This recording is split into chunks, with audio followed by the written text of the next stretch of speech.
क्या कांग्रेस के अंदर अशोक गहलोत को राष्ट्रीय अध्यक्ष बनाने की तैयारी शुरू होने वाली है?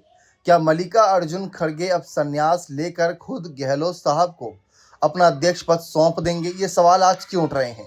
दरअसल भारतीय राष्ट्रीय कांग्रेस के राष्ट्रीय अध्यक्ष मल्लिकार्जुन खड़गे शायद अब सक्रिय राजनीति को अलविदा कहने और संन्यास लेने का मन बना रहे हैं। बीते दिन उनके द्वारा दिए गए एक भावुक बयान से देश के राजनीतिक हलकों में इसी बात के संकेत और कयास मिलने शुरू हो गए।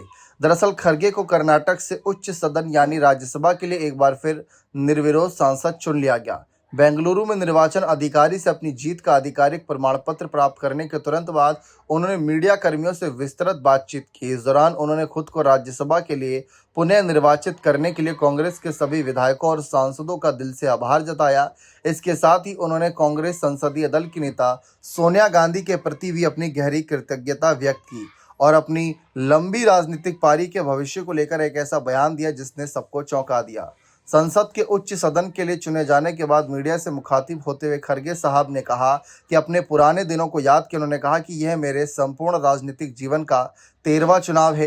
कांग्रेस पार्टी ने मुझ जैसे जमीनी कार्यकर्ता पर हमेशा भरोसा जताया और मुझे दशकों तक जनता की निस्वार्थ सेवा करने का अनमोल अवसर दिया। इस निरंतर सहयोग के लिए विशेष रूप से सोनिया गांधी जी का सदैव आभारी रहूंगा। मुझे अपनी विचारधारा, अपनी पार्टी और अपने लोगों पर बहुत गर्व है। उन्होंने आगे कहा कि मैं उन सभी समर्पित पार्टी कार्यकर्ताओं को भी बधाई और धन्यवाद देता हूं जिन्होंने हर मोड़ पर मेरा समर्थन किया। विशेष रूप से मेरे लंबे विधायक कार्यकाल और संसदीय जीवन में मेरा कंधा से कंधा मिलाकर सहयोग किया। उन्होंने कर्नाटक की जनता की साथ साथ पार्टी के सभी सदस्यों और मीडिया जगत का भी आभार माना जिनकी अटूट साथ की बदौलत वे देश में सबसे लंबे समय तक सेवा करने वाले जनप्रतिनिधियों में से एक हैं। अनुभवी नेता हैं खड़गे साहब, दूसरी बार राज्यसभा पहुंचे हैं, जिम्मेदारी मिली है।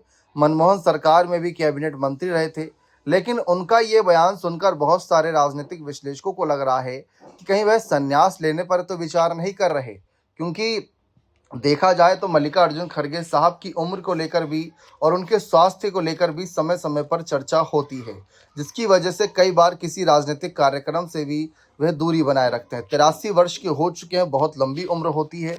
अशोक गहलोत ने हाल ही में इच्छा जताई थी कि साल 2022 में जब खड़गे साहब चुनाव जीतकर अध्यक्ष बने थे कांग्रेस के, तो अशोक गहलोत ने कहा कि मैं तब अध्यक्ष बनना चाहता था। गांधी परिवार में सब कुछ डिसाइड हो गया था, कांग्रेस के अंदर ही मेरा नाम चल रहा था, लेकिन अचानक से साजिशें रची गई और मेरा नाम पीछे कर दिया गया। मैं नहीं बन पाया अध्यक्ष। लेकिन अब 75 साल के अशोक गहलोत, जो कि राजनीतिक रूप से एक्टिव हैं, हर मामले पर अपनी बयानबाजी देते हैं, राहुल गांधी को एक बड़ा नेता बताते हुए कहा कि सभी विपक्षी दलों को उनका साथ देना चाहिए, कांग्रेस से अलग हो चुकी पार्टी को भी साथ आना चाहिए। तो अशोक गहलोत की रणनीति साफ है कि अगर कल को भविष्य में सोनिया गांधी उन्हें आगे लाती हैं, तो जो अलग अलग पार्टियां बनी हैं कांग्रेस से टूटकर, जैसे शरद पवार की एनसीपी, ममता बनर्जी की टीएमसी और भी अन्य पार्टियां, उनको साथ लाने का भी काम उनको सौंपा जा सकता है। तो क्या ये कोई बड़ा सियासी संकेत है?